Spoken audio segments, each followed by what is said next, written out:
Covered in thick mud, swarming with flies and carrying hundreds of blood-feeding ticks, this African Cape buffalo is exhausted. It has tried everything, rubbing against trees, rolling in the dust, shaking its entire body. Nothing works. Look closely and you can see them, dozens of ticks, swollen and dark, buried deep in the folds of its skin. Some have been feeding for days, growing heavier with every hour. Flies crawl across its face without pause, drawn to every crack and crease in the mud, landing near its eyes, its ears, anywhere the skin is exposed. For this animal, there is no relief in sight. So it does the one thing it hasn't tried yet. It walks into a shallow river. And what happens next is one of nature's most remarkable partnerships you'll ever see. Out here on the open plains of Africa, there's no vet on call, no medicine, no one coming to help. In this world, every animal survives on instinct alone, and every struggle plays out exactly as it has for thousands of years. This buffalo is on its own, and its body is paying the price. Ticks burrow into the folds of its skin, feeding quietly, multiplying by the hundreds. They gather where the buffalo can't reach, behind the ears, along the neck, deep in the creases of the legs. Flies swarm around its eyes and ears, relentless, never letting up. Day after day, the irritation builds, until simply standing still becomes its own kind of struggle. It presses its body against a tree, dragging itself back and forth, desperate for relief. Bark scrapes against thick hide, but the ticks are buried too deep to dislodge. It drops to the ground and rolls, coating itself in dust. Hopping the dry earth might smother what its own body cannot remove. It shakes head to tail, one long, tired shudder, sending clouds of dust and loose dirt into the air. None of it is enough. The ticks stay. The flies return again and again, undeterred. And the buffalo is left exactly where it started, exhausted, irritated, and alone, carrying a weight it cannot put down. And then, almost like it remembers something, the buffalo turns toward the water. For a moment, it simply stands there, watching the river ahead. Something about it seems to call to the animal, some instinct passed down long before this moment, older than memory itself.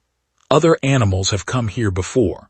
Other animals have found what they needed in these same shallow waters. Slowly, it wades into a shallow river, the cool water rising past its legs, its belly, its shoulders. With every step, the mud begins to loosen. The heat of the day begins to fade. It doesn't know it yet, but it's about to be surrounded by help. Beneath the surface, hundreds of small freshwater fish begin to gather. Drawn by movement in the water, they approach cautiously at first, testing the current, circling from a distance. Then, sensing no threat, they move in closer, one by one, until the water around the buffalo is alive with motion. They move along every fold of the buffalo's skin, searching, feeding, clearing away parasites the buffalo could never reach on its own. Along the legs, beneath the belly, around every joint and crease where ticks have made their home. What the buffalo spent all morning fighting to remove, these small fish clear away in minutes, working together as though they've done this 1,000 times before.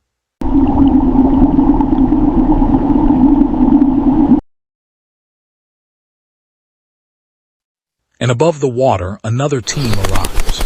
Red-billed oxpeckers land on its ears, its neck, its shoulders, carefully picking off tick after tick, one by one. Their sharp claws grip the thick hide with ease, steady even as the buffalo shifts its weight in the water. They work with precision, hopping from spot to spot, never staying still for long. Each bird seems to know exactly where to look behind the ears, along the spine, deep in the folds of the neck where the ticks cluster thickest. What looked like an impossible burden just an hour ago is now, quite literally, being carried away one small bite at a time. Two completely different species, two completely different roles, working in perfect rhythm, above and below the water, for one exhausted animal that simply needed help. No one trained them to do this. No one asked them to. This is instinct. This is balance. This is nature taking care of its own the way it always has, long before any of us were watching. Minutes pass, then more, and slowly you can see it. The buffalo begins to relax. Its head lowers, its body stills. The tension it carried since morning begins to melt away, one tick, one fly, one moment at a time. For the first time in what feels like forever, it's not fighting anything. It's just resting, standing quietly in the current as the fish and birds continue their work all around it. Lighter, cleaner, and free of the parasites that had worn it down. No human hands, no intervention. Just an African river, a few hundred fish, and a handful of small birds who knew exactly what to do, exactly when the buffalo needed them most. Eventually, it will step back onto dry land, changed from how it entered, the mud gone, the weight lifted, ready to face another day on the plains. Sometimes the most remarkable rescues don't come from people at all. They come from nature, quietly, patiently, taking care of its own, the way it has for as long as this river has run through these plains.